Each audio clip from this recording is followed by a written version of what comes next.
Hey everyone, and welcome back to Episode Club. Today we're going to be talking, or tonight, sorry, we're going to be talking about Cursed Season 1, Episodes 3 and 4, which is Alone and the Red Lake. And joining me today is Erin, also known as Faye Fire. How are you doing today, Erin? I'm good. How are you doing tonight, Mackenzie? I'm doing pretty well. Yeah, I got a haircut today, which is like the biggest thing since happened in a while. So, yeah, that's all I got. Yeah. This is the exciting lives we lead now that COVID happened. Exactly. So, but yeah, how you got going on today before we get into this week's episodes? Oh, I put out a new video today, and that's about the most exciting thing I've had going on. I've had some crazy home stuff going on, so I've been kind of distracted dealing with all of that. But I got a video out today about a character that we're going to meet in these episodes, so that's going to be fun to discuss, actually. It's almost like it's perfect timing. I didn't plan that intentionally whatsoever. Like, come on. Like, same thing with last week with getting up to, what was it, chapter 8, with the chapter breakdowns. Like, that didn't magically happen. Magically happen. Yes. So, we get, what were your impressions about these two episodes? Like, we're getting into the main plot of the story within these two episodes overall before we do our more of deep dive, I guess you could call it. I like them. So, a lot of this is kind of done for the show. What these two episodes kind of encompass. So it's definitely, I think you all know that I'm like pretty into the book, and so this is like stepping away from that. So it was like a whole different thing, and I think they did a great job with it. Obviously it was necessary, I think, to add in these scenes for the show, and it also created more for Arthur and like his storyline and that kind of thing.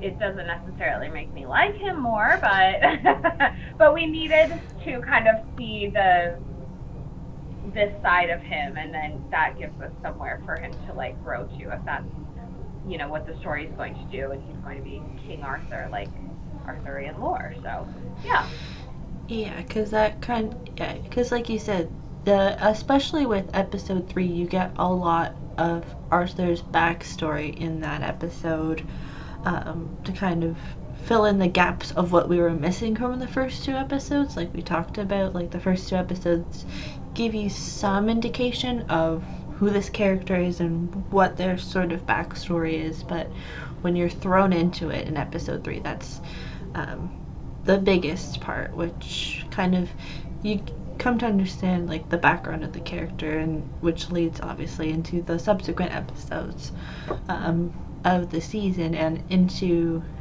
the, I guess, expectation of season 2, which there's been articles put out. There's been many articles about this show, but they are pretty certain that they're gonna get a season 2, which I'm not surprised about, because it is very popular right now. Whether the opinion is good or the opinion is bad, I've heard mixed opinions on this show, in terms of whether people like it or not, or if you like it because not much TV has been on, so it's like new and fresh TV. So, but it's good. Like, it's not obviously like god tier quality like the shows like on HBO or whatever, but it's like you're adapting a young adult book. It's like, don't expect like Game of Thrones style like war scenes and all of that. Like, and it's the first season too, so like it gives we're just setting it up, and I think that like we kind of discussed last week, I think that we're in kind of like our sweet summer child part of the story, you know, the beginning, the innocence, and then it'll give us room to evolve into like a darker story, because I think that's what will happen. There's going to be, you know, in my opinion, I think there will be like more political games and that kind of thing in the future. But you know, that's way ahead of now. Yeah, it's exactly like season 1 is for any story, unless of course it's a mini series. It lays the groundwork or the foundation for what other seasons are built upon. Like if we're getting to season 2, which is highly speculated because I don't know, like, but from what I've read online, like this is one of the highest rated shows for the streaming platform, like for Netflix. Like apparently it's teetering like above like Last Kingdom and The Witcher in terms of like people watching. So Nice. I don't know, like, so it could be just like a paid for made article for like within Netflix, but like an external article. But it seems like it's doing very well regardless of its flaws, so to speak. Yeah. And I think it's going to build like a good following, you know, because while it's in that genre with like The Last Kingdom and with The Witcher, it's got a different feel to it. You know, The Witcher's definitely got like a darker feel, of course. And it skews more adult as well. Like, yeah. So that's like the big thing. Yeah, there's like a lot of sex in it and that kind of thing. And then in Last Kingdom also there's a lot of sex, but that's more like historical, you know, historically accurate. And then this is, you know, Curse kind of fits into its own little like magical niche, you know, where it's just it's more lighthearted than The Witcher, but it still has, you know, darkness to it and darker overtones. But it's young adult, you know, it's made for audiences of all ages. So yeah, and it's like you're able to do that as well. Yeah. Yes, it's good. Plus, I haven't been able to find the budget yet, but from whatever the budget is, it's doing well. Like, if you don't know, The Witcher, their first season was $90 million, which was more than Game of Thrones, I believe, first season. So, if that tells you anything, just go back to last week if you want to hear more opinions of us and The Witcher. But before we go too far along, episode 3, which is Alone, focuses a lot on Arthur's background story, and we get his childhood, which is a big focus of his, like, obviously his past and what leads us into the subsequent episodes, specifically also episode 4. And we find out that as a child, not like a child, like a preteen almost, Arthur's dad died from injuries ensued by a brawl, pretty much, and he had to take care of his sister until his aunt and uncle had to step in and take care of the sister, pretty much leaving him alone because his father had mounting debts. And we also like learn about a bit of his history. So what did you kind of think about that whole side of Arthur's story? Like, was it like something that you had expected? Because I know you have read the source material, or was so like I think they stayed pretty true to the book with his father. Like the whole flashback scene, that was from the book, of his father kind of dying in the tavern. And his father was like a chivalrous man. He was a knight, but he was also kind of like like a little bit of a joke in town. He wasn't like taken that seriously. He hung out in the taverns and you know, he defended like barmaids and that kind of thing. So but I think he like gambled and he had debts and that kind of thing. So he wasn't highly, you know, he wasn't looked on that highly. But he was well known like around town. He was a nice guy. but yeah, he was killed defending a tavern, you know, a waitress or what have you. And I don't want to say a tavern wench, but because she seems like a very nice girl. Yeah. Yeah, and then you know, Arthur's just kind of left with this. He's left with his sister to take care of and his mom to take care of. And he goes to his uncle and he's like, you know, he's only like 12 years old. I mean, you can tell he's just a kid. And he gets the death thrust upon him. He goes to his uncle, and his uncle's version of helping him is he like slaps him in the face, basically. And he's like, you know, stop whining. And then they send his sister to the convent to like help save money. He's like, now you have one less mouth to feed, kind of thing. So that's definitely like a source of contention between Arthur and his sister, who we also meet in these episodes. But yeah, it's just like a hard thing, you know, and then he's sort of spent his life trying to pay off these debts and lived up to being like an honorable person, which is like a really difficult thing for a 12-year-old boy to do all at once, you know. He wasn't given anything. He wasn't given a silver spoon, so he has to kind of figure it out on his own. And he doesn't always make the right choices. Yeah.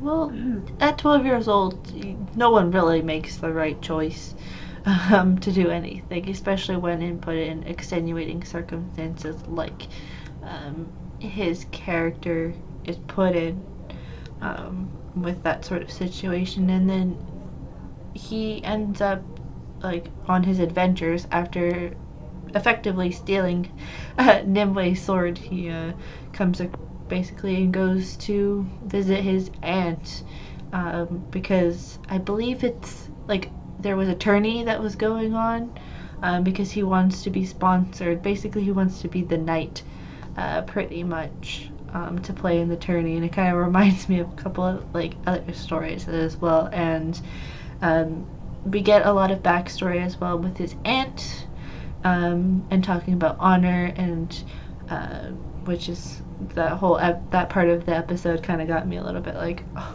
the honor thing, like, because honor is very much well, we all know Game of Thrones honor is like instilled into everybody. Like when she says her husband asks, did my son die with honor? All of this about honor and that being an important thing for throughout the story and throughout many stories of its type. But you don't have to be honorable all the time, because sometimes that little bit of dishonest or dishonorable is like what makes like it better. Like if there's too much honor, it's like almost like too cheesy, but if there's like not enough, you're like, wait, what's going on? And the relationship with the aunt as well was something where you don't see it like kind of came out of nowhere, but it was like a thing of like, oh, this is like nice to have this family tie, and then we're gonna realize that this character was put in for a reason, as she's not really utilized so much in the 2 episodes, but further down the line she's a character we can come back to in the story and kind of highlight again. She's a nice lady. She's a good auntie. She's telling all the truth, like, because probably his mom hadn't had a talk with him like that in quite a while, so it's like have like that kind of mom aunt advice as well. That's, you know, and that's another thing that's really, while we're just kind of brushing on the subject, it's like, what is up with their mom, with Arthur and Morgana's mom? Like, where is she? What's her story? She's not even really talked about in the books much. No. And so I do wonder, like, what's her story going to be? Because, I mean, I don't think they're going to just leave her out of it. You know, they cover his father's story, and his mother's still alive at that point. So I do kind of wonder. Anyway, side note. Yeah, because it's either in terms of fantasy stories, it's usually one mother, either the mother is alive or the mother is missing. So at the beginning of this, Nimwe's mother was alive, but she died. So it could be that Arthur's mother is still alive, but she's just absent from the story for now. Especially because they say Ephraim, which is usually Arthur's mother, and that's the name that his sister uses in the convent, and she says that's their grandmother's name. And in the books, his mother's name is Eleanor. Okay. But that's like literally all we know about her. Her name is Eleanor. She's alive when his dad dies, and that's that. And also, I do find it interesting that his mother's name is Eleanor, and Nimwe's mother is named Lenore. Yeah. Anyways, I always thought that was it's like Asha and Osha. It's like, It's like, it makes you wonder if there's a reason, or if there's, Yeah, there's some probably fanfic already out there, but like, you know. Oh yeah. Oh yeah. We're starting it. Well, yeah, on YouTube all right now it's the Weeping Monk and Nimue stuff keeps popping up because I've watched because the channels that have done Game of Thrones tributes and stuff, they do them now for Curse, which is kind of funny. I'll share them with you guys later. And yeah, we get more about the sword being Merlin's sword, and we don't. I don't think it's in episode 3, but it's in episode 4 where basically more of the sword comes back into play, especially with Nimue. But basically at the end of kind of Arthur's story for episode 3, he's basically captured by the paladin, the red paladin, pretty much to be brought to, I guess, their form of justice, which is, you know, not that much, or kind of crazy forms of justice depending on how you look at it. And that was just, it's kind of a crazy story, the whole thing with Arthur. Like, so he goes and he sees his uncle, and this was also something that I texted you about earlier, Mackenzie, was that while we were watching this, and it comes back to like the honor thing. Okay, so his uncle is the Lord of Greymere, okay? But he's also a knight, and he prefers to go by Sir Ector, and he even like makes Arthur call him that. And I find it interesting that in this story, even though he's a lord, he prefers to be called Sir. He prefers that knighthood over the lordship, like it's somehow more important. And I think that's like on a personal level, because the lordship is inherited where a knighthood is earned, right? And I think that is like a small scale for a bigger picture thing. And I think that's going to come around with Arthur and like his, you know, if he ends up being king, it'll be like how we're all kind of familiar with like the Sword of the Morning and that kind of thing, how that's like an earned position, right? You have to be worthy of that spot. And so I think that Arthur's whole story and his arc is going to be like proving that he's worthy of his title, whatever that ends up being. But I do think that's like kind of a note. That was just something that I noticed on the rewatch.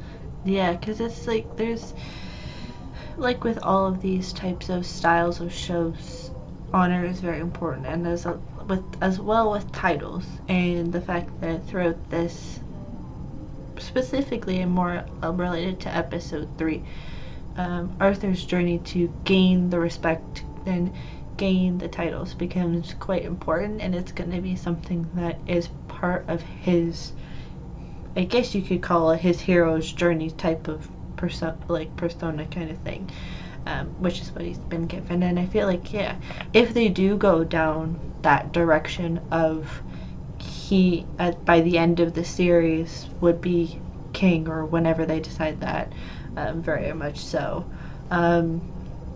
Same thing with like when we get to like obviously the end of this season, a lot more about the persona of the weeping monk and how that kind of moves forward as well, because this was also a big part of episode 3, as well as like a lot more about we get more, I guess, screen time for the weeping monk, which kind of shows up in the Nimue storyline quite a bit. Which, speaking of which, we get Nimue finding out that she's been basically left alone with the sword being gone, and they obviously have the talks with the sisters, and in the convent have been basically like, we gotta take care of the Red Paladin, and it's the Red Paladin that she basically inflicted all of her Fey magic into, and basically if he dies, then we're in a lot of trouble. And that's kind of the big part of Nimue's story. But we also, of course, get Father Cardin and the Weeping Monk, who show up, and they gotta do their detective work, of course. And it's just like, it's almost like a thing of like, let's watch what's actually gonna happen, and then like come up like 2 episodes later, and then it divulges itself. But the whole within the convent type of scenes, like, they were like interesting to me, but also at the same time I was like, that she's gonna get away with this because this is too easy. A, it's too early in the season, and B, you gotta have more of a chase. Like, the cat and mouse game still needs to play a bit. But what was good, like, the only, like I said this last week, the 2 characters that were not obviously in the beginning not going to get a lot of attention for, or the Weeping Monk and Father Cardin, obviously we're led to believe that those 2 are the bad guys, when probably they're actually not, or they are bad, but they're not like the worst people in this story. So it's kind of funny how they're kind of angling them to be the bad, especially with the Weeping Monk being like the all-seeing, like all-knowing thing, and that's the funniest part. Also, yeah, no, I agree. Yeah. Because we do meet our bigger villain, and of course she's just kind of dusted under the rug, like nobody's really intimidated by her. But she's like, so it's Sister Iris, and we meet her right away at the beginning of the episode, and yes, she's just in there, like, staring at Nimue, and she's like, I have the ability to, like, basically sniff out demons. All I have to do is just stare at them. And she's, like, in there staring at Nimue. But she's just a weird little child, and yeah, she's just, like, thriving on this kind of chaos of, like, she's always lived in the convent. Basically, we learn later that she's lived there for her whole life. We don't have to spoil those details yet, but she's been there for her whole life. And did I cut out for a sec? No. Or are we good? You're good. Okay. And she, sorry, I lost my train. Sorry. About Iris. Yeah, so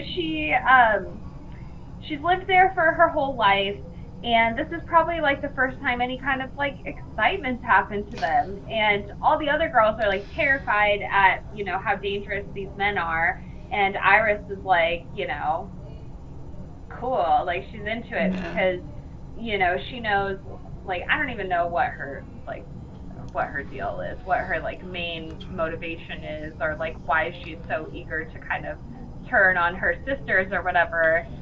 Maybe they were mean to her, I don't know. But she even says to Igraine later, she's like, I loved you, kind of thing, and so, I don't know, she's just a weird little kid, but it's like, it's, oh, go ahead.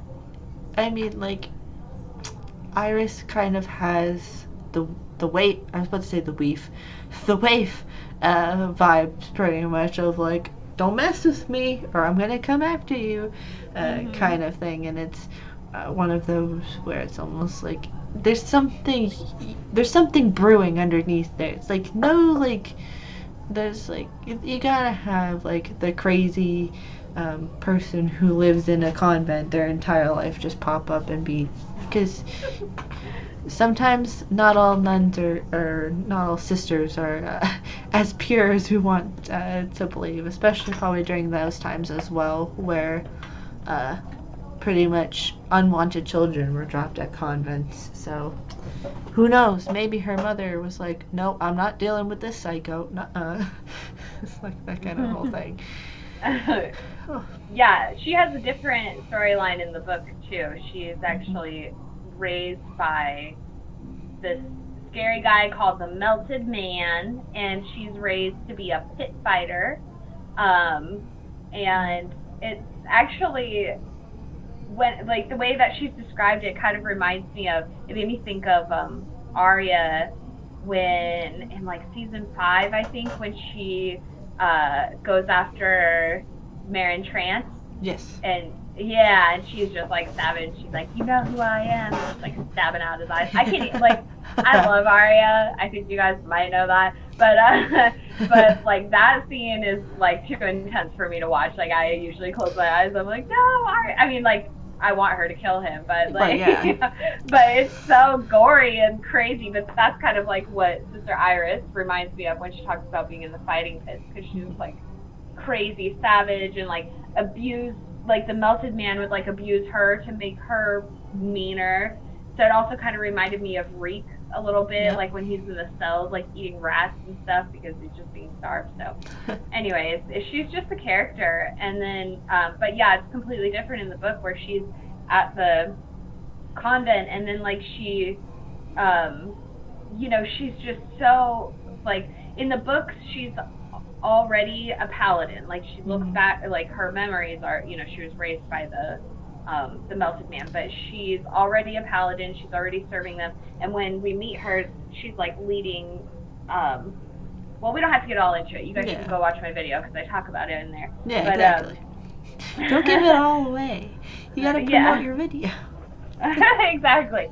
But like, she's just, you know, she's just she's really obsessed with Father Cardin and like getting, I think it's like a fatherly approval, because you even kind of see that in the show where maybe that's like her motivation to betray her sisters. You know, she wants fatherly approval. She doesn't care about motherly approval. And he does that with the Weeping Monk, where he kind of uses his love and his affection as like a tool to get these people who have, like these kids who have a certain ability to like be, you know, to go the distance in order to like get his love. Like that's the reward. So it's sad and like manipulative, but it works for his, you know, for Father Cardin's end. So yeah, Father Cardin, that actor, Peter Mullen. Every time, because I've only associated him with his character, like I said last week, I've only associated that actor with his character in Westworld, so it's like a thing of like, that's totally like, if this was like happening then, it's just like such a thing.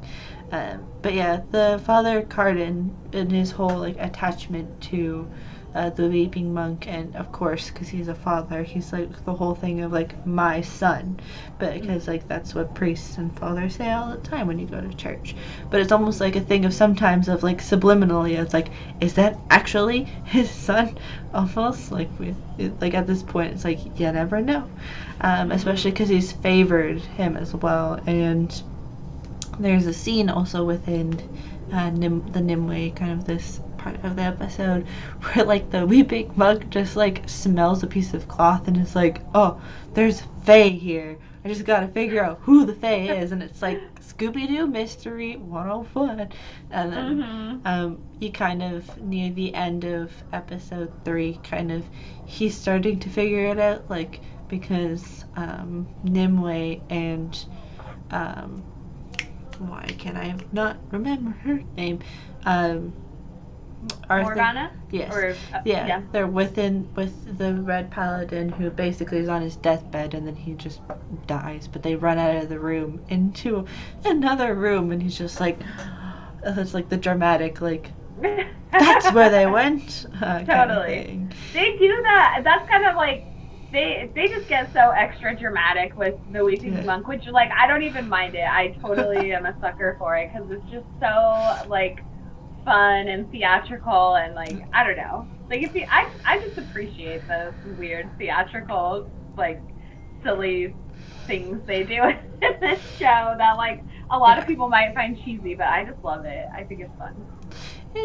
Plus it's like a break. It's like a kind of a way to, like, make it less, like, the character less serious, because, like, all black clothes with a cloak, and then the makeup and all of that stuff. So and it's like a way to do that, or then make it different. And plus, also, it's episode 3 of a series. They're still trying to exactly figure out how they're going.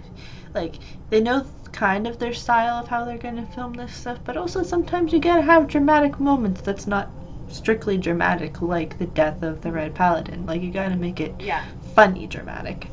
So, I mean, how did you feel about, like, the scene they did where Sister Igraine, she's still Sister Igraine at this point in the story, but she's, like, pulling the vines out, and, like, that again was one of those, like, cheesy but, you know, entertaining, like, I don't know, I liked it. It was like, oh man, like, are they really doing that? But anyway, that was kind of fun.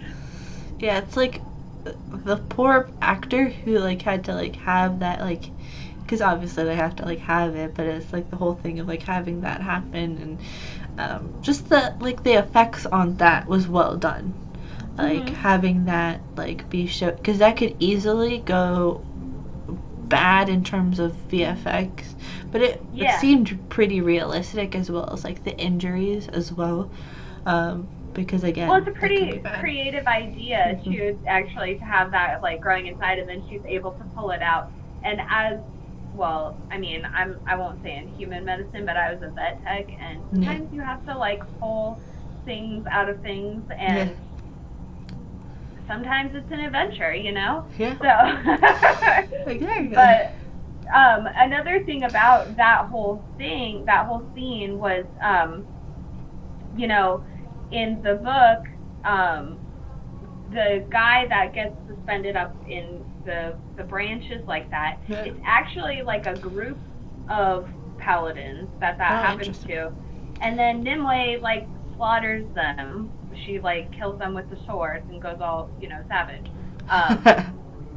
So they didn't include any of that. But of course, you know, it was a good, like, you know, way to put him into, like, the abbey and be under the care of the sisters and that kind of thing. But so I can see why they didn't do that. But I did, like, love that scene in the book where she just, you know, she gets, like, the whole group of them in the branches and then just, like, slaughters them and gets really, like, savage with it. So I liked that. I missed that. I was sad they didn't do that. Yeah, it's one of those where it's like, it's cool if that could have happened, but of course for constraints with television, even though it's not on TV, but yeah, it's one of those things. It's like, you could just imagine that scene with those, like, it's like, just again, just use. Well, and they replaced it too with, like, that. The whole thing with, like, the vines growing in his skin and through his body, like, that wasn't in the book, and that's, like, a pretty cool detail and a cool, you know, they did a good job of, like you said, doing the effects on that so that it was, you know, kind of believable. I mean, it was a weird concept. And then, like, the wound having the Fae symbols of the sword, like the sword, the symbols that are on the sword. Just little details like that. They did a great job on that stuff. Yeah, it's like, with, like, special effects and ways like that, it can look like a certain way, but they did it in such a way where it makes sense within the story. as well, to kind of tie in what stuff is like happens in the later episodes, like having them there, and then like what happens in episode 4 pretty much, and so on and so forth. Like this is it's building upon things that are going to become important. Yes, of course, with every book or movie, book to movie or book to show adaptation, some stuff will be changed, whether you like it or not, or sometimes it's even better as well. So like that, like, or there could have been a thing where maybe they tried to have her have multiple people to fight, and then just the way that this may have been the better of the two. So, but it's still good. And then, of course, they have we get like the whole thing with more about the relationships within the convent. So we have like Sister Igraine and a couple, like we get more of that dialogue, so we get more to know more about the secondary characters, as well as Sister Iris basically being taken by the Red Paladin to face her punishment, which I believe happens in episode 4, which, or when she so in episode 3, that's when we learned. So Igraine has she has a relationship with Celia, and so they have like a secret love thing going on, which is so cute. I love it. And then Nimue is sent to go and find them, and she catches them like kissing. But also Morgan is talking about, or Igraine in that moment is talking about. Igraine's so smart, you know. I love her so much. She like, or Morgana, or this character. I love her. I freaking love her. She's super smart. Like, she figures all this stuff out just putting 2 and 2 together. Like, Arthur drops this girl off. Who the heck is this girl? She looks like a fae. She's all busted up. She's wondering where her sword is. This paladin's here with a wound that has like fae symbols. This girl only knows like fae healing stuff. And then the one, you know, the paladin's like pointing at her. So like all these things keep happening. So then she's like, oh crap, you know, she figures out 2 and 2. Like she sees these signs, and that's what she's telling Celia. She's like, there, you know, the signs are here. That, you know, this is like, she's looking for her like reason to leave, basically. And then she and Nimue kind of, you know, they kind of officially meet, and she decides that she's going to sneak her out. So she does sneak her out of there, but when she does that, she basically has to come up with like an excuse as to where she's been and where did this other girl go. So she said, yeah, it's the witch. And she like, I love that scene in the beginning. She's like psyching herself up, and then she has to like bust her own head with a rock a few times, and then she goes back, and she's just such a good actress. Like, I just love her so much, because like she's so expressive with her mouth. I don't know if you guys noticed this, and I don't like watch her as like a creep or anything, but like when she's sitting there like psyching herself up to hit herself in the face with a rock, her lips are like trembling, and it's just so like it's just so real, because she's just like, oh, like she's so nervous. And then when she goes back and she's talking to Father Cardin, and the, you know, the paladins are like holding her, and they bring out the abbess, and basically she's taking the fall for Nimue being there, or like allowing, you know, a fae girl to be there or whatever, even though like it was Igraine that brought her in, and Nora could have like ratted her out for that, but she didn't.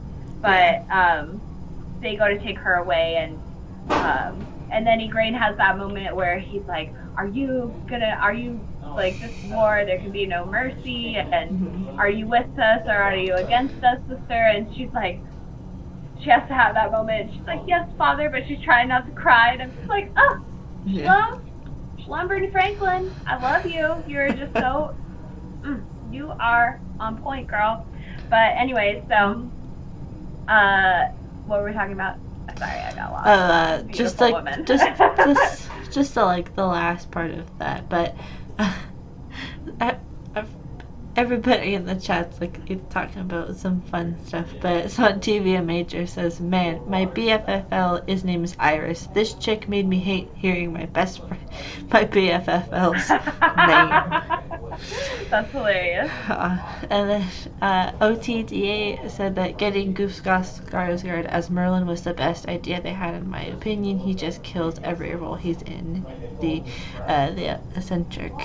Yeah. Yeah, DA, I can actually agree with that a lot. I honestly think if they didn't have him, this show might not, it might not last because, it's getting a lot of harsh criticism, but when you have such a good character on the cast, it's, hard to, downplay that. And, with such an important role. And with how the season was left off, he has...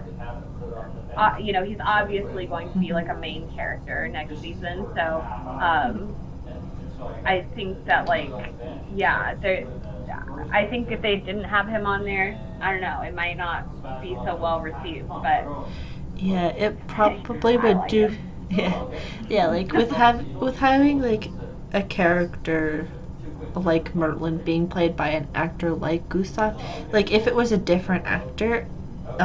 Based off of the reviews and stuff that we're getting of pretty harsh, but criticism about the show, it may not have been then boosted to that, or then people might have then carried on because of everybody now loves Daniel Sharman or whatever, that sort of thing. But I feel what we're saying, Merlin, which we'll talk about now, perfect segue, is the fact that that character is the way that he is, as well as the actor is used to playing a similar style role, especially as well with being Floki on Vikings, which if you haven't watched Vikings, go watch it because the final season showing up more than likely in November, and that's about 3 months away, so hurry up. If you haven't watched Vikings, then what are you doing with your life? Because honestly, it's so good. It's just so good. The season 6 is kind of questionable, but it's still good. I liked it. Yeah. I can't help it. I like it. Some of it's a little, but Ivar walking, I still am not sold on that, but hey, maybe he built up some good strength, and adrenaline can work wonders, mothers pick up cars and such, so who knows, but go watch Vikings if you haven't, at least watch Loki, watch those. Yeah, watch at least up to yeah, exactly, watch at least part of it because it is good. But with Merlin, we obviously have his whole storyline this episode where he just we get more of his journey kind of it's weird because it's Merlin's kind of journey is I gotta find Nimue in a sense, but he doesn't even know he's looking for her at this point, which is kind of interesting because he's starting to make moves. He knows the sword's been down, but he doesn't really last episode he went and he saw that Lenore is dead, and then he goes and that cool scene where he's kicking over the crosses and all of that, and he meets up with the widow, and he tells her what his plan is. He's well, I know the sword's been found and it needs to be destroyed, and he tells her that he doesn't have his power and that kind of thing. So now he's starting to make moves, and he wants to find the Fae Fire, which is with they just say the widow's oh no, you're not going to steal it from him, are you? And he's yeah, so we don't know who him is. Well, him is Rugen the Leper King, and I'll type that in the chat so you guys can see the spelling. But he is like a king, but he's also a shadow lord. Yep. And he has kind of like his own realm, but it's really creepy and underground, and so you have to like basically be escorted in there by the afflicted, which are his army of lepers that willingly become lepers, for the record. Yeah, it's like, I mean, like, yeah, you can't judge somebody's life choice, especially like when this is supposed to be set, right? Like, you can't. It's like I wouldn't personally choose it, but you never know. But yeah, we get more of Merlin, which will like this whole storyline comes more into play in episode 4, where we kind of see more about that and where that goes, and they kind of make some like interesting remarks with Merlin in like episode 4 as well, especially between those two characters. And yeah, we get with like I again within like this kind like the mythology of the show, like that makes total sense that these types of characters are around, especially and being that attached with a character like Merlin, because them just randomly showing up wouldn't make so much sense, but because it could be a thing of like, are they a real person? Who knows? Do they actually look like that to other people? We're not sure, because this is the eyes of Merlin we're seeing these characters in, so it's quite interesting as well. Well, he takes well, you know, also there was like some foreshadowing too. Well, I can't divulge all of that, but there's some foreshadowing in this when he's talking about like when the little creepy waitress girl, when she's like well, Merlin tells her he's brought Rugen an offering, and then she's like, what is it? And he said, that's like a surprise or whatever. And then when she's sending him down there, she says, you know, hopefully he likes your gift or your offering or whatever. There is some foreshadowing right there, but I can't tell you what it is, but you'll find out next season.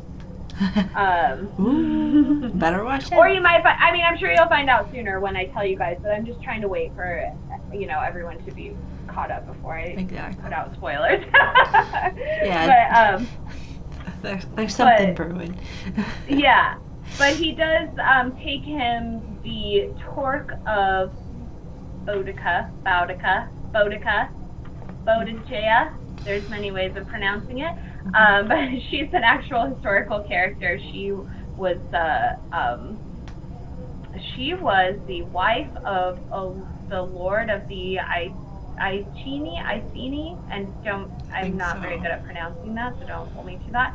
But it was like a region in Britain.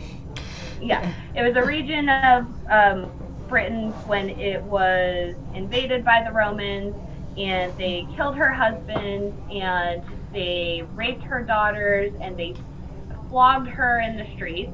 She's the lady of this, you know, this area. And so her men, you know, gathered around her, and basically they had like a pretty small army, but they fought back against the Romans, and they defeated something like 50,000 Romans or something crazy, 40,000 maybe. But she ended up getting killed, but she was also like a badass war leader with like red hair, and she was super fierce. So yeah. Anyways, so that was Rugen's queen, and Merlin brings her necklace to him, and that's his offering that he gives, and he takes them down into the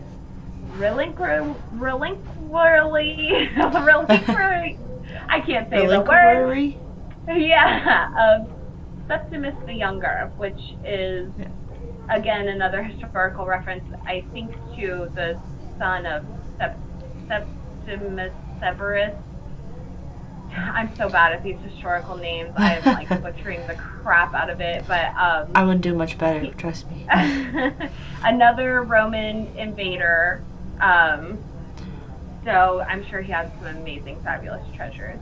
And now Rugen the Leper King has them, and also the skeleton of Boudica. So that's pretty exciting. But what Merlin is really there to see, and my God, if he doesn't look on Fae fire like I want him to look on Fae fire, he looks on it pretty nice. He wants that Fae fire. So he's got his little snake clay from the widow. So he's got to figure out how to get that. Anyways, I've been rambling. You go ahead. No, it's fine. Yeah, we get in. Well, with Merlin this episode, he obviously arrives to Lorebridge, and then there's talk about Father Carden and stuff, but that kind of gets blown over because that's not as important as Merlin's discoveries that he has in this episode. And then obviously we, like you said, they go and meet basically the god, or like the not like a view. She's like kind of put up like kind of like a god, like in the scene. It's almost like you bow down to her kind of thing, and there's like some of the dialogue within that scene was quite. I can't remember exactly what it was, but it was like something. I want to say it was related to women because it was something like Merlin says is like, oh, we'll have to talk about that over wine, or like that's wine conversations or something like that. But it was like him looking at whatever her name is. It just escaped my mind. Yeah. Yeah. So Boudica. Yeah. I think that might have just been like he might have. I mean, Merlin was around, or well, supposedly he was around fighting during that time. So, but he might have just been BSing him just because he's trying to like distract him and get him drunk. Well, I mean, like most people try and play those games with their friends as well. So like, I can imagine. So it's like, hey, like that person? Yeah, I was with them. Like I don't can tell until we get drunk. Exactly. Or it's like the thing of playing games of like, you think I was this person? Well, I was, but it's like in your like mind or in your fake reality. Yeah. But yeah, like there's not that much with like Merlin this episode, like in the grand scheme of things, but it's obviously meant to be another stepping stone for, again, like I said, the later episodes. And episode 4 was not very extensive. It was a lot more catching up with our other characters. Like we have Pym, if you want to talk a bit, like Pym and Pro. Pretty much she's back at the docks area, which was in the first episode, and she's been kind of like hiding out there, and pretty much she's found by this guy, and this guy is like, who's still with his mama, is like, yeah, it's Stinky Erin, and that's who her mother has been like. Her mom was trying to marry her off to him. Yeah. And it's funny that like, cause okay, so Pym's story, she like in the books she's only at the very beginning, and then after they get separated in the attack in Duden, we don't see her again for the whole book. It doesn't say that she dies, so she could still be having like pirate adventures or something else, but in the show, like her whole storyline is completely for the show. So I love it. She's so funny, she's so cute, and yeah, that's Stinky Erin that her mom was trying to marry her off to, and he is like her. And I love his mom at the beginning. She's like, "This is scad. What am I supposed? I can't make." What did she say? I don't know. She can't. But she's like, "I can't make something out of this." Yeah. Yeah. But he's like, I love her. She is too much. This is scad. Yeah, it's like, I'm put tired. That on a t-shirt. Yeah, and then like he's like, "I'm tired," and she's like, "You're tired." She's like, "Go back to the sick kid." It's like, it's such like a mom thing, especially like as well. Like it's just like she's just so good at that that whole thing. And then of course, like it's like the thing of like when you, especially for Pam as well, it's like obviously she doesn't want to be with him, so it's like just like that awkward thing of like it's like I have to be here, but also at the same time I don't want to. So it's like that whole like mixture thing, especially with what happens in episode 5 when she meets somebody and she's like, I don't know who that person is. Like the exactly. So yeah, I mean, the whole, like, well, and there's the aspect of, like, um, Oh. I think Aaron's mom, she's even like, she says, that we're in danger having this, this Fae girl here, and if she's not gone, then I'm going to go tell the paladins because they'll come and, if they find out she's here, then they'll kill us too, kind of thing. Mm-hmm. So, I mean, there is that aspect of it where, Pym's endangering anyone that's around, and Hawksbridge is just like swarmed with red paladins right now. So when she's out there, and like even when she's just out there working, she like, accidentally mops one of their one of their feet, and she, like, they're just nasty guys that, would just talk to anyone any kind of way. And so she, all lo and behold, out of the sunlight comes this handsome ass Viking man who's like, hey little lady, he's totally into her red hair. What did he say? He's like something about like, do you raid things? And he's like, no, I'm just like an adventurer or something like. Yeah, she's like, oh, you're a raider. She's so cute. Like she's just all like oh, there's like I'm a wanderer or something. Like he just because it's like under the veil of what the Vikings actually do, kind of thing, which is it's quite funny how they brought that into the fold of the show as well. And I think is it maybe episode 5 we get kind of another aspect of that with, I think it's like in the opening scene, you see more of like the Viking aspect of it. So which doesn't necessarily historically, that's not maybe historically accurate with like the rest of Arthurian lore, but hey, who doesn't enjoy Vikings? Okay, come on. Yeah, like the Viking way of life. And yeah, his name was Doff, if I remember. Doff. Yeah. Doff is actually, in the books, Doff is, well, it's not necessarily his name, but he's actually the Red Spear's brother also. So Otila asks the question of what is like Pym's powers? Like what can she actually do? Like what is her ability? That's a good question. The Sky Folk, their abilities are kind of interesting because they don't necessarily have a lot of skills. I think like a lot of their skill pertains to being healers.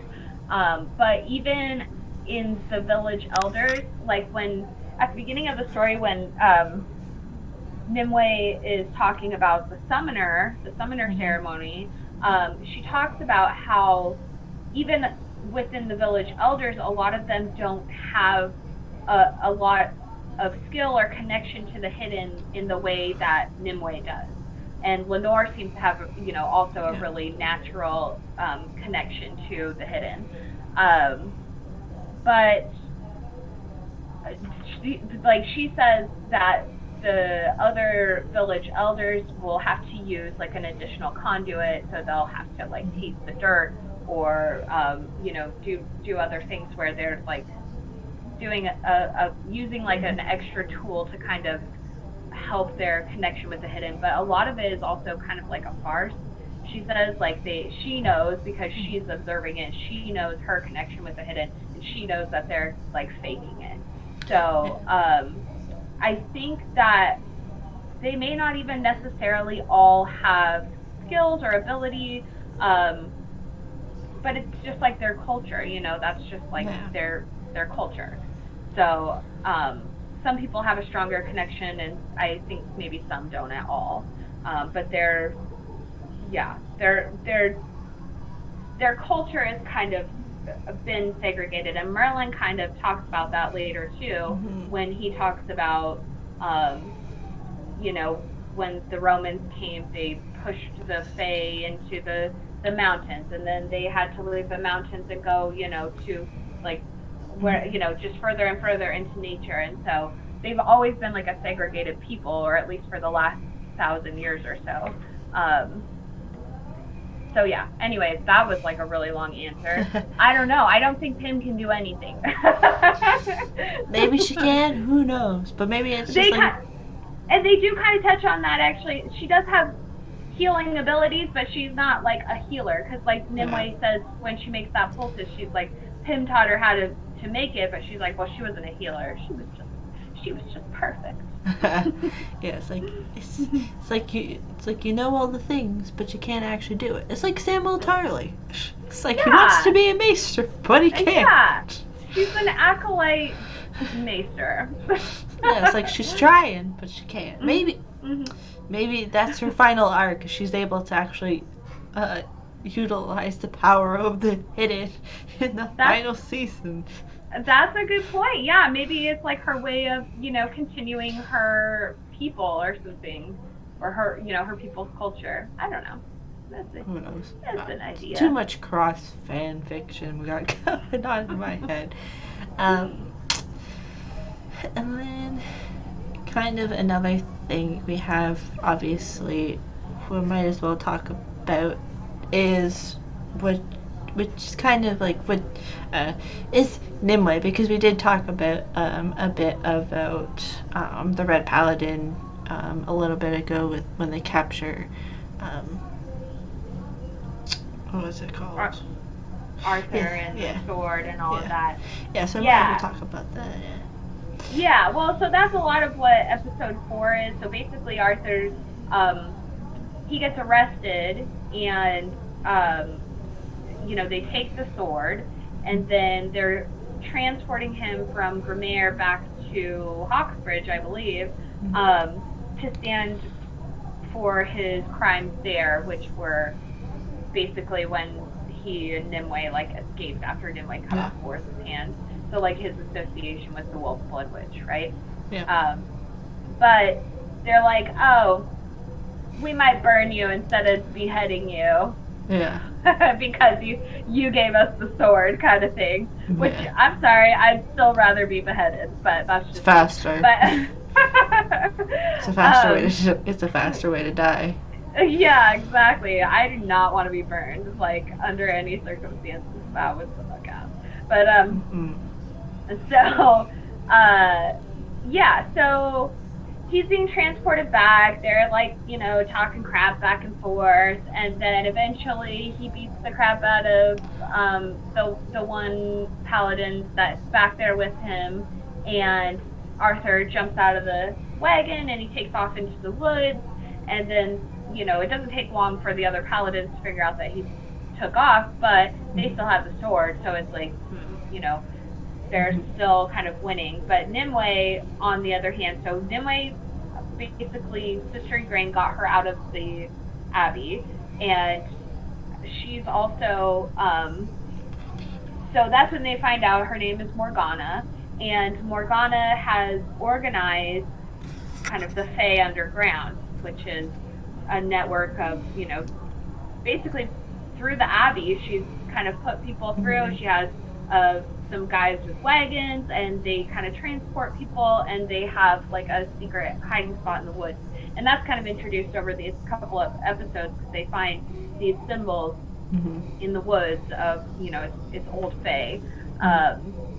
So Nimue, she meets up with a couple of transporter people, and she learns at that point. Well, first of all, Morgana is kind of the one that even tells her how important her sword is. Yeah. At the end of episode 3, she's like, you're the Wolf Blood Witch, and you have Devil's Tooth, which is the sword of power. And she kind of gives her a quick 411, you don't even know how important you are.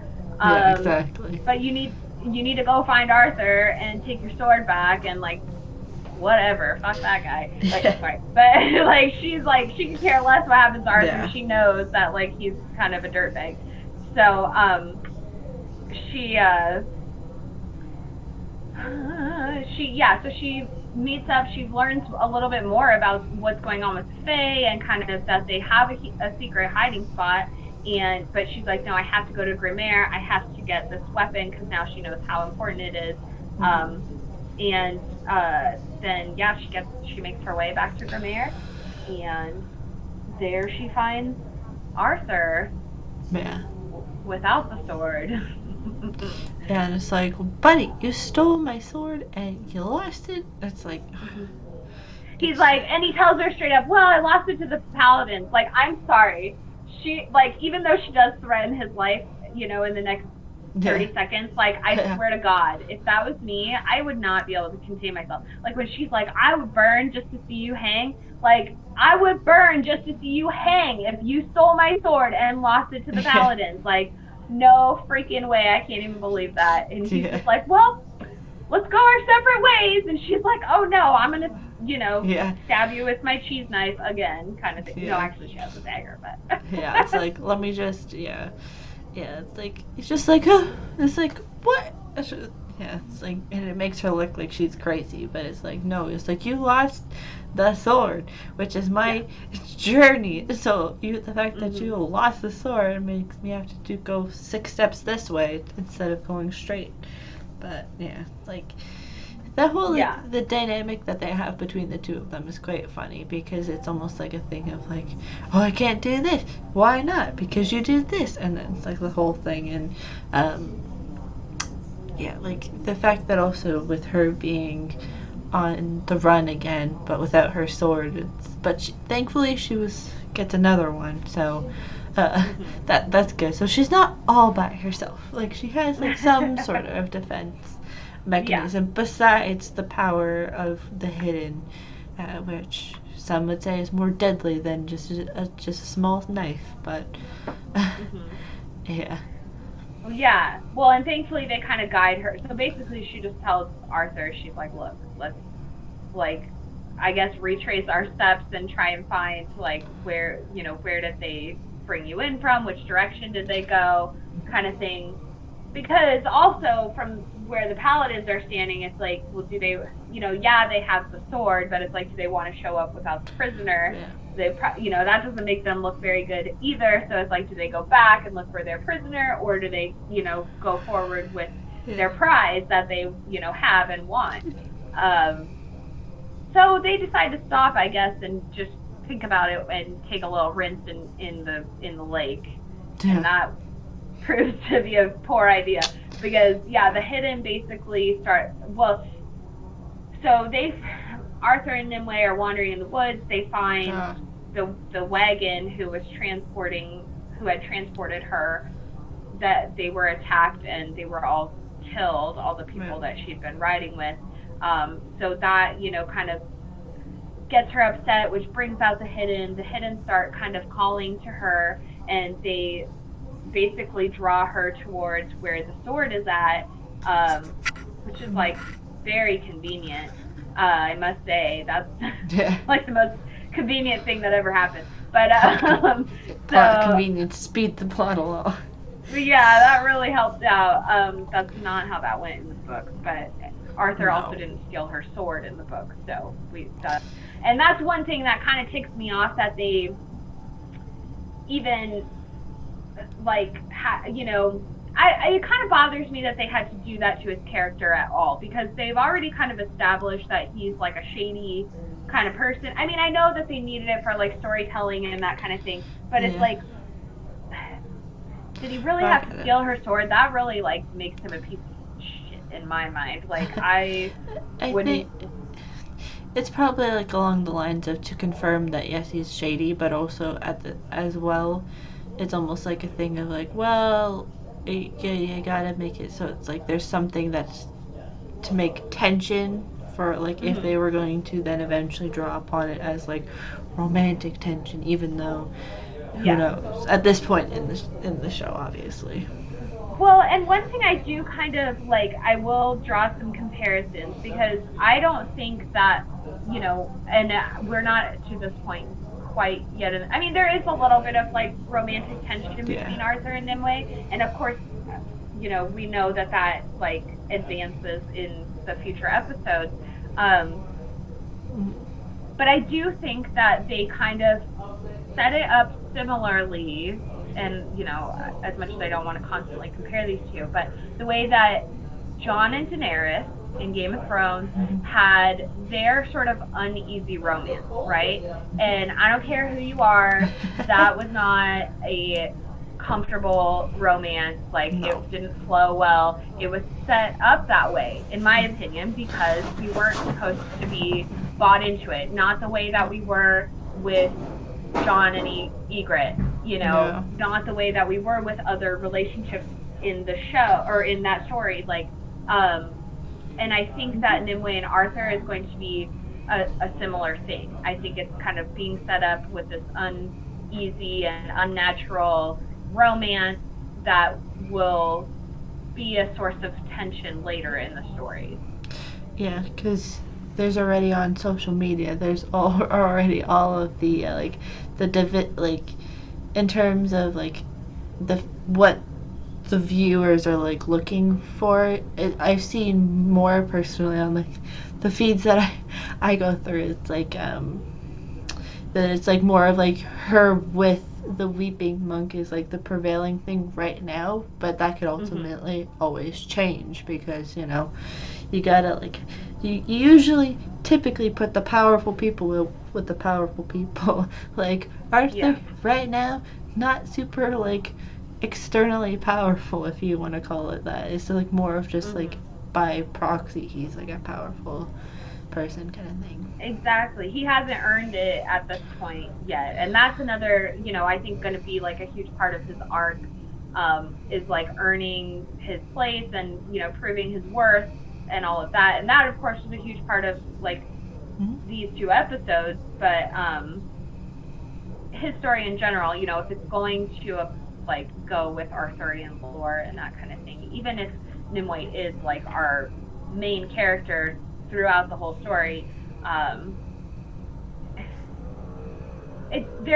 guess, we really had to start with one end to give Arthur room to like redeem himself, but it still kind of bothers me that he's so sword.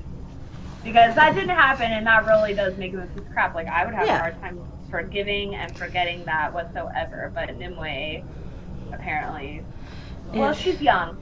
She's young, and you'll have to learn, girl. You'll have to learn. It's like the first, probably like the first kind of like person outside of like a guy that's her age that's like outside of the village. She's like, why not? I don't have to, like, I don't know, and forgive, and she probably won't forget, or she'll, for plot convenience, forget, and then like in 2 seasons she'll remember. Yeah, she hasn't had good experiences with guys. Like, they have, they show that kind of, I think that was actually in these episodes, that flashback, was that in these episodes?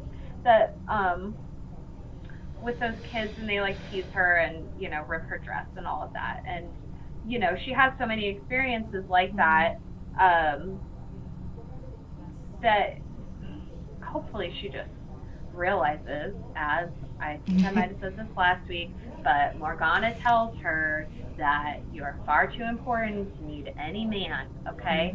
Don't sell yourself short, because you got way bigger fish to fry. You're the Wolf-Blood Witch, so don't worry about these men. Trust me, they'll come around. They always do. Anyway. Well, exactly, and like Otila says, it's like that Nimue will eventually become the Lady of the Lake, so all the shipping will be for naught, and it's like exactly. She don't got a man down there. I mean, the Fisher King, he kind of hangs around, but like, I mean, like, maybe he comes down for a dip every now and again, but he can only hold his breath for so long, and that's as long as we need any man for. So. Exactly. Yeah, it's like, well, because again, it's like showcasing that, like, and it's showing like a lot of more like the younger audience as well, that it's like not every woman needs their savior, so to speak. Like, again, we're gonna do it all the time, but it's like the whole thing with like how pretty much Stanton thought that she needed to have the man in her life, her savior, whether it was Joffrey or whoever that she ends up with. But ultimately, at least in the show, it's like the savior was herself, like in the end. So it's like that's probably how Nimue's story is going to be. It's like, yes, she'll probably have Arthur helping her along the way, and who knows, and the like other male characters, but it ultimately will be herself that ends up being the one that she realizes, I'm my own savior, kind of thing.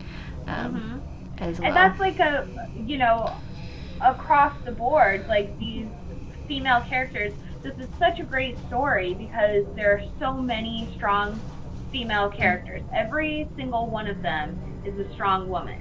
Um, from Lenore to Nimue to Morgana, Pym, all of them, even Iris, they're all strong women, and they're all like subverting their own personal expectations that have been put upon them. Whether it's because they were forced into, a convent, or because they were forced to have a magical sword.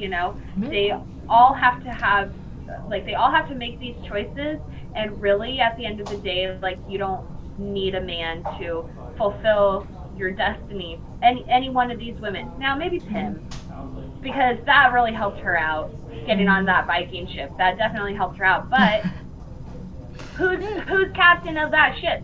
It's not Doth. It's not a man. Yeah. So, Shield maidens.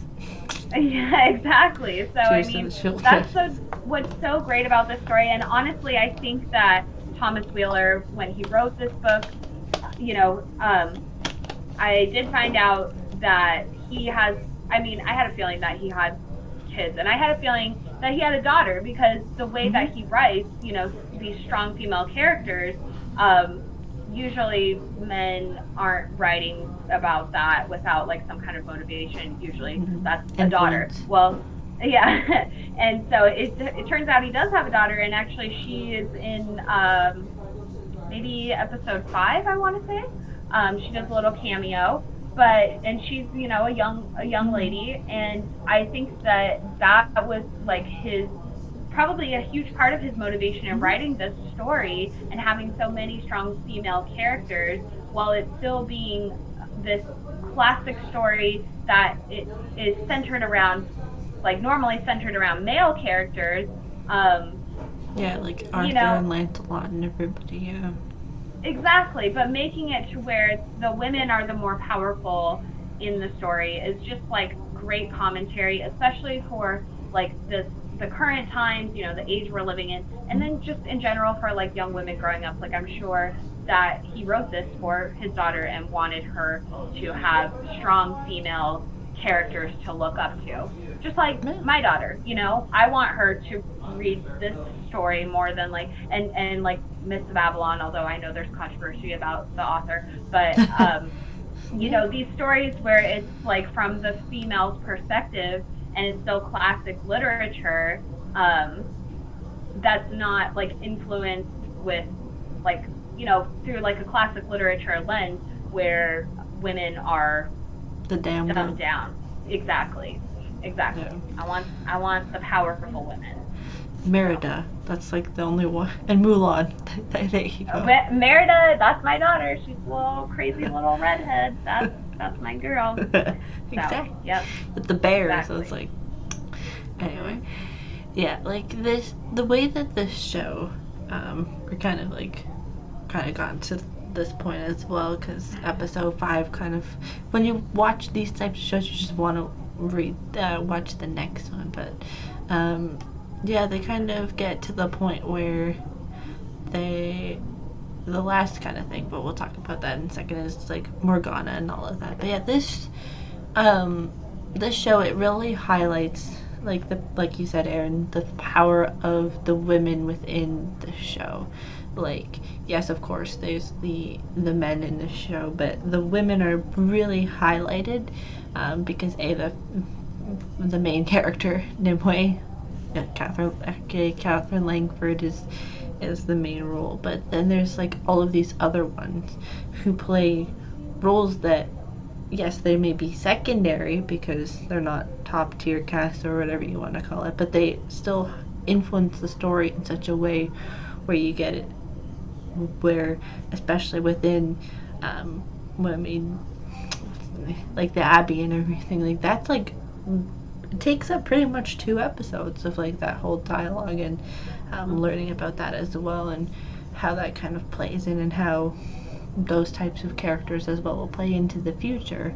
It's one of those things where, like, yeah, you can tell that like, especially because of how the story is written, that it's brought into a place where it's like this story, because the Arthurian lore in general focuses on Arthur or Lancelot. There's not really in popular fiction that focuses on the Lady of Nimue, who probably in is like the Lady of the Lake, which is the most important female character, or one of the more known female characters within that realm of fiction. So it's nice that it's there, like come up as well, because we've had remakes of Arthur about 1,500 times, so now it's nice to have this one as well.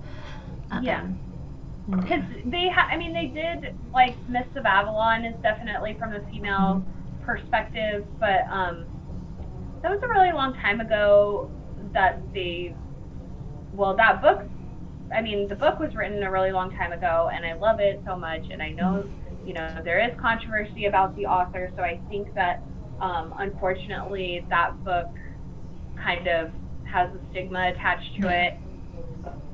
It's a difficult thing, because, like, what are you supposed to do? Like, hate a book? Well, I guess, yeah, okay, I don't want to open a can of worms, but I know there's other authors that many people probably in this chat are fans of that have also been saying some controversial things. So it's like, does that mean that you're not allowed to, like, love your favorite stories anymore, kind of thing? So it makes it difficult. Personally, I didn't know about the controversial things until well after I had read Mists of Avalon, so it's really hard to take that love away from my heart and soul.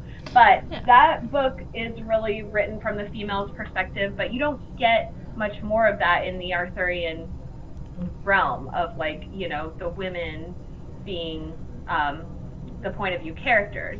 But there are so many regular female characters that resurface, like the Lady of the Lake, and like Igraine, and like Morgane, or Morgana, or, however, like, whatever, format she's taking in. So, and Elaine, and, like, there's just a lot of these characters that you see a lot that, for women to kind of stay with the genre, it is important to flesh out those characters, so that we can, feel connected to it. Because, like you said, like Arthur and Lancelot, and how many different ways can you tell their stories, and keep it, like, interesting and relevant? Like, they've been telling those stories since, like, the 1500s. So, but and like Attila mentioned, there's also the show Merlin, which again has, some people use that a lot for, like, they use clips of that show, I believe, in a lot of Ray Garliano videos in terms of, like, tributes, I believe. So it's quite interesting. But yeah, even Merlin has had the story told in different perspectives and different times. So it's nice that the women are getting their due, especially within this show, even if it's cheesy or whatever the critics like to talk about. But speaking of that, we got the last bit of the Morgana and about the church as well, and we talked about, it's like the hitting of the rock scene, but we also basically get the endish of the episode where after Sister Iris is back on the crazy train, and she's back on her bullshit. We can talk about that for a minute. She so it's after Nimue slaughters the Red Paladins at the lake, and Father Carden and the Weeping Monk, they find them, and so they're, like, cleaning up the bodies, and Father Carden's, like, telling them, like, we need, God's strongest warrior, and God, like, we need, like, whatever. And then all of a sudden, the next scene they show is the abbey, the convent, just going up in flames. There's all these screams, these women screaming, and then all of a sudden, pan to who's walking away, covering themselves in their red cloak, but little Sister freaking Iris So yeah, she burned down the Abbey and like I guess probably locked everyone inside there to die and suffer. And then she wants to become a paladin. Yeah, I don't remember if we mentioned it, but yeah, when she was earlier when Father Cardin and all of them were still there, she asked him, she's like, I want to be a paladin. Take me with you, and he just kind of like laughed at her and walked away. Yeah. So like she knows she has to do something extreme to like get attention. Well, first of all to get out of there, but then to like get the attention. So, yeah. Of course, on TV calls her female Ollie. Yeah. She's like, yeah. Because she's a crazy little child. Like burning down the Abbey is pretty intense, pretty savage. Yeah, it's like the one thing for these 2 episodes though that I was missing was Squirrel. Where's Squirrel? It's like he's been gone for 2 episodes now. Yeah. Oh, he comes back. I think next episode we see him. Yeah, it's like. Oh, I hope I didn't spoil. No, everybody's here is probably watching it anyway, so it's like. If there's one character we're all here for, it's Squirrel. Like, exactly. Come on, you gotta love that little guy. But like these 2 episodes, like overall, I would say that they were done well, and like they were able to give us more backstory into our characters, like Arthur and stuff, and we'll eventually have obviously more episodes in terms of probably latter, like near the end, with more of the other characters. But it was nice to kind of establish who Arthur is, so that we don't have to be wondering all season, like having multiple people be like, who are you and what are you doing? Because as we can already imagine, and watching the whole season, that the Weeping Monk is like the biggest end season like reveal almost, because we don't need Arthur to be like, oh, the fact that he had a sister and the sister was like that, like everything we learned in episode 3 didn't need to wait to be discovered. Like I think it was the right time to introduce it, because if it was episode 2 it'd be a little early, but if it was episode 4 it'd be a little late. So I think having episode 3 be the chunk of where we learn more about him was good for me. Final thoughts on the episode? No, I think it was a couple of good episodes, a lot of like you were saying, a lot of good like filler information. We learned more about Arthur. We're kind of getting a feel for his character. Again, I think they're still gonna have to do work to like make him likable, because they do a good job at making him unlikable in these episodes.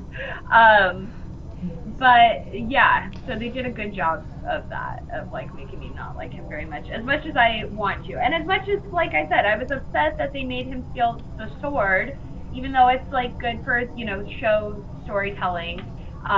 It's like, geez Louise, like, okay, he's like hangs out with thieves, he's in a gang, he does these terrible things, like he robs people on the road, he's a self-sword, he's like a drunk, he's a stoner, okay? And like, because he's got that fire, like, I know you're a stoner, Arthur. Anyways, like he's picking up chicks in town and like, oh, let's go to the tavern and hang out with guys that are like cheating at dice and stuff. He's not a good person. Like, we've established that. But he had to go and steal the sword as like, really, like, what more could he possibly do? At least he like came back to find, I don't even think he came back necessarily to find Nimue, but he ended up finding her, and I think that was more lucky for Nimue than for Arthur, but I don't know. Anyways, whatever. They did a good job of making me not like him very much. I think that was the goal. Yeah. I think that's kind of the goal of that, but then it's gonna like they were meant to do something where it's like make you feel different. But I feel like the consensus in the chat was that the Weeping Monk is superior as right now. Yeah, he's winning the ship battle. Exactly. Well, amongst people on Twitter and on Instagram, so. I mean, I'm not even. It's funny because like I'll go on there and I have like a lot of little like Catherine Langford stands and stuff that I'm friends with on Twitter and stuff, and that, they'll start carrying on about like who they ship and who Nimue should be with, and then I'm like, listen, Nimue doesn't need anyone. I feel like the old like mom or whatever. I'm like, she doesn't even need a man, Yeah. and they're just like, we're just trying to have fun and like ship people, and I'm like, no shipping. Exactly. Anyways. Yeah, it's like, because like, especially, well, we've all done it where we're like, who do we like better? So it's like, it's that whole thing, but yeah, the Weeping Monk, he'll have his feature episode coming soon. We know that he will, and just for reference, once you figure out, and I'm not gonna, once we get to it, we'll reveal who he is, but let's just study up a little on Arthurian lore and just remember who the Weeping Monk traditionally would fall in love with in Arthurian lore, okay? And it's not Nimue. So I think we'll probably end up sticking that close to the story, because that is like enough of a popular trope that like I would be a little put off if they neglected that. Plus it makes for good like love triangles and whatever, squares, whatever they want to say. But for now, that'll be a season 2 thing. Like, we'll talk about that in the dairy air debates, I'm sure. Which, by the way, I think Arthur fully bought himself into. Like, he showed us butts, okay? So he's in. Yes. We'll have to do another one of those very soon, because, we'll throw it back to a little bit of a Game of Thrones on another time as well. But we'll pick a day. We'll pick a day where everybody we'll do like enjoy it. a cursed or like a Netflix themed. Because I feel like Geralt deserves to be in there. Anyway, but before we go, Erin, what do you have coming out? And I know you want to just mention that video again because it's really good. Oh yeah, well I just put out a video today about Sister Iris, so go check that out. Just kind of like a little character analysis, and then I've done a couple of videos in the last week or so just go check out my channel, Fayfire, and then I started a stream on Fridays, well, probably every Friday, but that's with Mandolin 523. I'm sure most of you guys know her. Mandolin Yui is her name on the Fae Underground, but yeah, we've been doing a bit of a live stream and just chatting about, we're doing like episode breakdowns and then just other, chatty, just been chit chat. Yeah. So you can come on with us sometime if you want to. I would be honored to show. We'll get that scheduled. Exactly. Yeah, so keep an eye out for that on Friday nights, and that's usually like a little bit later because we try and schedule it around. Like, I've been trying to do it after the trivia. I think most of you guys are familiar with the trivia schedule, so after that. Citadel trivia. Yeah, that's Citadel trivia. But yeah, for over here, over with me, next week on, I have to get the names of the episodes. Hold on. So next week we will be talking about, I believe it's the joining and Festa and Moray, which is my favorite episode. I love that one. We'll be sure to talk about those episodes next week. This was great. Shout out to the patrons of the channel. Yes, I have that, and there's some changes going into August about that as well. But yeah, and also I've decided to go over to Twitch, and I'm going to be doing some streams with Animal Crossing. I know the game that everybody and their families have been playing, but you guys might like that because I actually have decided to name the island Westeros, and I'm trying to make it as Game of Thronesy as I can for this game. So we've got building up Winterfell, we've got the wall made, we've got Dragonstone, the Eyrie, High Gardens there, the Citadel, and a few other places. So I'll let you guys know where I'm streaming there, but we got that as well. And yeah, just follow Everything Cursed on Facebook. Go make sure to like it as well. And follow me and Erin on socials. They're all linked below. And we will see you guys next week. And go check out Erin's videos as well. And we'll see you guys next week. Bye. Bye, guys.